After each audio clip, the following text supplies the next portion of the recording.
All India medical students association United से राष्ट्रीय अध्यक्ष भरत बेनीवाल आप सभी को नमस्कार करता हूं, क्रांतिकारी इकबाल पेश करता हूं। जैसा कि आप सभी को पता है कि आज हम यहां निर्माण भवन आए थे। सुबह आपने फ़ोटो भी देख ली होगी फेसबुक पे और अपडेट की गई थी सोशल मीडिया पे कि हम लोग सुबह अंदर जाएंगे और राजेश भूषण जी और खास करके वंदना गुरनानी मैडम से हमारा अपॉइंटमेंट हुआ था और उनसे मिले भी हम। वंदना गुरनानी मैडम 1:30 बजे बाद आई थी तो मुलाकात थोड़ी लेट हुई। काफ़ी समय तक हम बैठे भी रहे, सुबह से भूखे प्यासे ही अंदर घुस गए थे। 10 साढ़े 10 के बीच में 10:30 के लगभग हम एंट्री कर गए थे अंदर और अभी बाहर आए हैं। तो हमारे साथ आज हमारे छोटे भाई आशीष मीणा भी मौजूद हैं जो लगातार इसमें यहाँ दिल्ली रह रहे हैं। तो दिल्ली की टीम अभी यही मैनेज कर रहे हैं सभी साथी लोग यहाँ पे। तो हम लोग लगातार जो है भागदौड़ कर रहे हैं इसमें। तो आज जो बात हुई उस बात के बारे में और पूरा मामला है वो भी बता देता हूँ और किस किस विषय पे क्या क्या चर्चाएं हुई वो भी मैं आपको बता देता हूँ। सबसे पहले तो साथियों एक छोटी सी बात, मुख्य रूप से 2 मुद्दों के लिए, वैसे तो 4-5 मुद्दे थे लेकिन मुख्य रूप से जैसे CHO का जो मुद्दा था उसमें तो वंदना गुरनानी मैडम से मुलाकात हुई और जो सैलरी का मुद्दा था उसमें भी NHM के जितने भी कैडर्स हैं उनकी जो सैलरी है वो बहुत ही कम थी।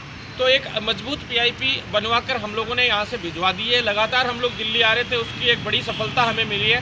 काफ़ी ठीक ठाक PIP बनी है पहले से, क्योंकि बहुत कम सैलरी राजस्थान में दी जाती है NHM में सभी कैडर्स को, चाहे वो नर्सिंग हो, चाहे ANM GNM, चाहे कोई भी क्यों ना हो, कोई भी कैडर क्यों ना हो, चाहे एक क्लर्क की पोस्ट हो, कंप्यूटर ऑपरेटर की पोस्ट हो, चाहे कोई भी पोस्ट पे व्यक्ति काम कर रहा हो, आयुर्वेद डॉक्टर्स हो, नर्सिंग ट्यूटर्स क्यों ना हो, तो सभी के लिए लगातार मांग जो उठ रही थी उसमें अभी पॉजिटिव मोड आया है। और 15% का जो रिसलाइजेशन अब तक नहीं हो पाया 3 साल का 5% करके, उस पर भी चर्चा हुई। तो उन्होंने मैडम ने बोला है कि बिल्कुल ही कम है और ऊपर से जो रिसलाइजेशन होना था वो भी ये लोग नहीं कर रहे हैं, तो ये बहुत दुर्भाग्यपूर्ण है। उसके लिए इन्होंने मजबूत PIP के लिए बोला है। प्लस जो राजस्थान में अब चिकित्सा मंत्री हैं, सबसे पहले मैं चिकित्सा मंत्री जी को, जो पूर्व रघु शर्मा जी जो पूर्व चिकित्सा मंत्री थे, पूर्व हो गए हैं वो आज, और उनको कहना चाहता हूँ कि जो उन्होंने जो भ्रष्टाचार और जो सारा सिस्टम गड़ रचा उसकी बदौलत आज ये स्थिति है कि आज राजस्थान में इतनी कमज़ोर PIP और जो CHO की भर्ती में इतनी प्रॉब्लम्स आना, 10,000 वाला इशू होना और इस तरह के कई इश्यूज क्रिएट हुए। तो ये इश्यूज अब क्रिएट ना हो, इसके लिए प्रसादी लाल मीणा जी से पहले ही कहना चाहते हैं कि प्रसादी लाल जी, आप हमारे चिकित्सा मंत्री बन के आए हो, पहले तो आपको ढेर सारी शुभकामनाएं, लेकिन रघु शर्मा जी की तरह आप ऐसे करेंगे तो आपको भी इस्तीफा बहुत जल्द देना पड़ेगा। इसलिए हम आपसे निवेदन करना चाहते हैं कि आप इन बच्चों को गोद लेकर, पूरे मेडिकल विभाग को गोद लेकर और इनके लिए कुछ अच्छा करके जाएंगे, ऐसी उम्मीद हम आपसे करते हैं। प्लस जो मुख्य रूप से अब CHO के लिए आ जाते हैं, तो मुद्दा जो था ये सैलरी का हमने रखा था, मजबूती से पैरवी की थी सभी राज्यों की, जो तुलना हम लोगों ने उसमें करवा के कि भाई पंजाब में क्या है, पूरी इतनी मोटी फाइल हम दे के आए हैं और सभी राज्यों की जो सैलरी का जो जितने भी राज्य हैं उनका जो तुलनात्मक विवरण है वो हमने दिया है कि सभी राज्यों में इतनी इतनी सैलरी और इसी प्रकार से दी जाती है। तो वो सारा हमने वहाँ पे संविदा कर्मियों के लिए सारे रखे हैं। और जो CHO का मुद्दा है उसमें मुख्य रूप से 10,000 का जो इशू था, एक तो वो, और एक इस भर्ती को बाइंड अप करना कि वेटिंग सूची है जो जल्द से जल्द जारी करना, इसके अंदर स्पोर्ट्स की सूची जल्द से जल्द जारी करना, और जो अन्य जैसे पोस्ट बेसिक वाले साथी लोग हैं उनके लिए हमने यहाँ पे इनको बताया पूरा कि जब उनके पास ब्रिज कोर्स पहले से है तो फिर सरकार क्यों बेमतलब का खर्चा करना चाहती है। आप लोगों के फंड को, यानी केंद्र सरकार के फंड को राज्य सरकार गलत तरीके से यूज कैसे कर सकती है, ऐसा भी हमने बताया कि अगर, तो इन्होंने भी कहा है कि अगर ज़्यादा ही पैसे हो रहे तो हमें हमारा वापस दे दो। भाई तुम पोस्ट बेसिक करवा रहे हो, अब तक तुमने इसकी सूद नहीं ली, ये बहुत दुर्भाग्यपूर्ण है। हमने ये भी बताया कि सभी जो ज्वाइन कर लिया था काफ़ी बच्चों ने, उनको ज्वाइनिंग होने के बाद उनको एब्सेंट शो कर दिया गया यार, अब तक साफ नहीं हुई ये स्थिति, ये बहुत दुर्भाग्यपूर्ण है। तो ये चीज़ें भी हमने बताई, तो इनको बहुत गुस्सा भी आया इस बात पे। तो साथियों इसका समाधान जल्द करेंगे ये लोग।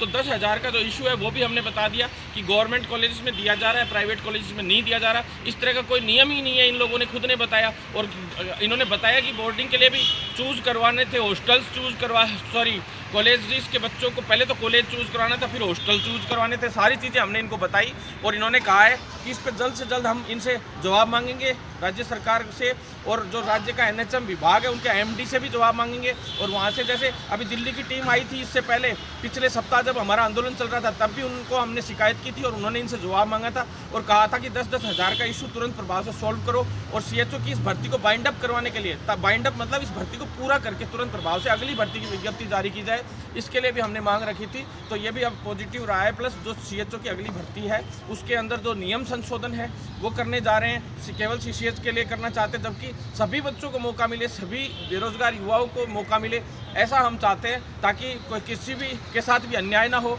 और जो बेचारे 10-10, 8-8 साल से बैठे हैं उनको भी मौका मिल जाए और नए अभ्यर्थियों को, मेरे छोटे भाइयों को तो मौका मिलना ही मिलना है उसमें।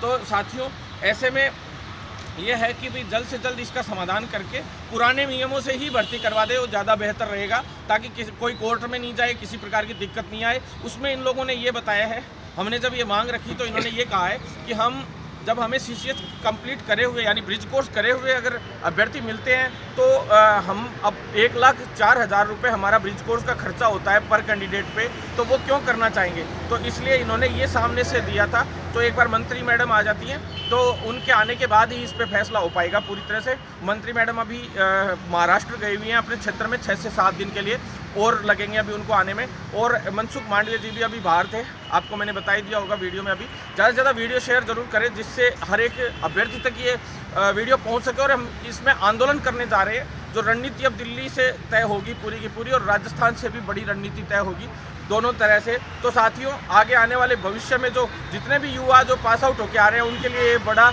मैसेज है एक तरीके से, और उनको साथ देना चाहिए। पूरे इंडिया लेवल के जो साथी हैं उनको भी 80-20 के लिए साथ देना चाहिए। 80-20 के लिए हेल्थ सेक्रेटरी साहब ने साफ कह दिया है कि आपको मंत्री जी से एक बार वापस मिलना पड़ेगा, क्योंकि मंत्री जी ही इसमें डिसाइड करेंगे।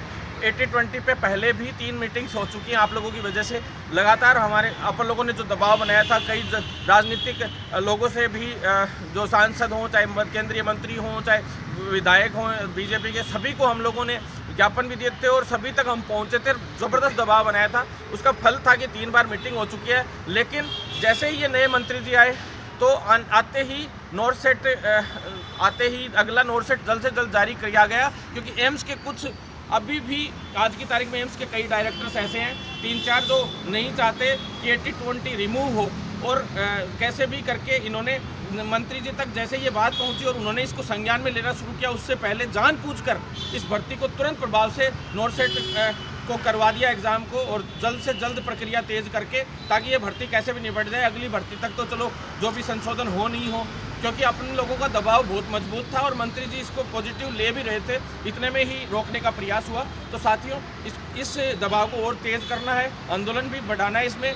और जो केस कोर्ट में चल रहा है उसको भी मजबूती से अब हम और आगे लड़ेंगे, चाहे वो हाई कोर्ट में हो चाहे सुप्रीम कोर्ट में हो, दोनों जगह अपन लोगों के केस चल रहे हैं, और पॉजिटिव तरीके से उम्मीद है कि बहुत जल्द उसका रिजल्ट आएगा। साथियों, सबसे मुख्य चीज़, आप लोग साथ बनाए रखें। CHO के जितने भी साथी हैं उनके लिए एक स्पेशल चीज़, स्पोर्ट्स के जितने भी साथी हैं, पूरे इंडिया लेवल, पूरे राजस्थान लेवल की जितनी भी भर्तियाँ होती हैं, इसके लिए हम स्पेशल अनुराग ठाकुर जी से मिल रहे हैं कि भाई कोई भी भर्ती हो, कोई भी भर्ती में कौन सा गेम लेना है, एक तो इसकी सूची पहले से तैयार होनी चाहिए।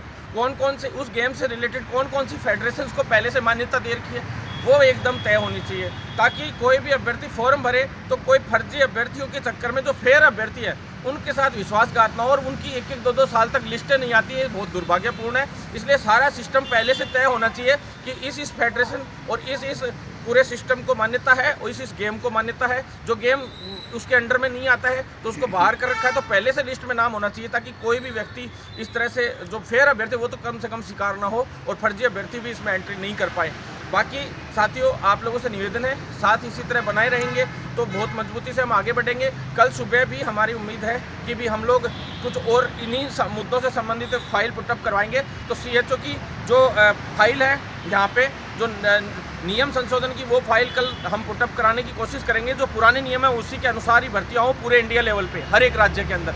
इसके लिए हम एक फाइल पुटअप करवा रहे हैं और उनसे कह रहे हैं कि भी ब्रिज कोर्स का आप कैसे भी करें। तो फाइल पुटअप एक बार मंत्री जी के PA साहब से अभी बात कर लेते हैं, रात तक अगर पहुंच जाएंगे तो। मंत्री जी तो अभी यहाँ नहीं है, तो कोशिश करेंगे, नहीं तो फिर अगले सप्ताह ही वो फाइल बन पाएगी और आगे बढ़ पाएगा काम।